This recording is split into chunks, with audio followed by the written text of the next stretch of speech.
Коротко хотелось бы обсудить и другую тему, она гораздо ближе к нам, буквально через реку Ингур. Там в Грузии очень возмущены последним докладом Еврокомиссии, который говорит о том, что, что Грузия только очень формально может претендовать на членство в Евросоюзе. Конечно, их это возмущает, там выступают все чиновники, глава парламента выступил. Как вам кажется, это был довольно предсказуемый момент, и вообще, что там происходит с отношением с Евросоюзом?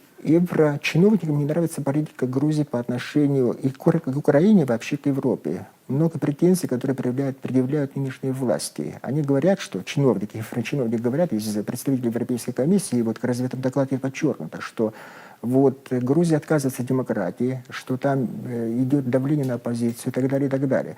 И потому, понимаете, это не говорит о том, что вот какие-то направление внешней политики вообще Грузии поменялось по отношению к западным странам и структурам тоже, например, по отношению к НАТО и по отношению к Европейскому Союзу. Но серьезные противоречия имеют место. Я еще раз хочу подчеркнуть, что европейские чиновники недовольны политикой России. Особенно это вот политика Грузии по отношению к специальной военной операции. Вот они рассчитывали на какие-то акции, может быть, помните, говорили о втором фронте и так далее, и так далее. Это всего не случилось. И Грузия поддерживает, во всяком случае, экономические отношения с Российской Федерацией.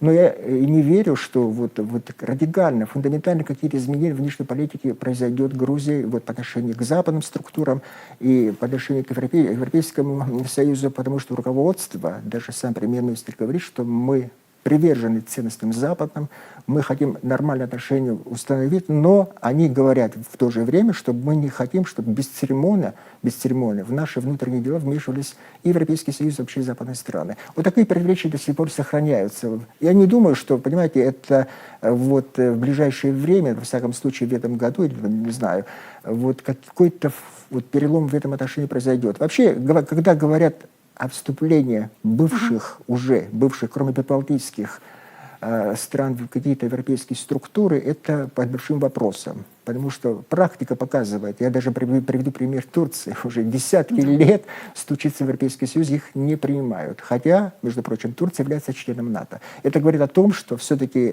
эта политика будет продолжена, какие-то изменения вряд ли в этом отношении произойдут.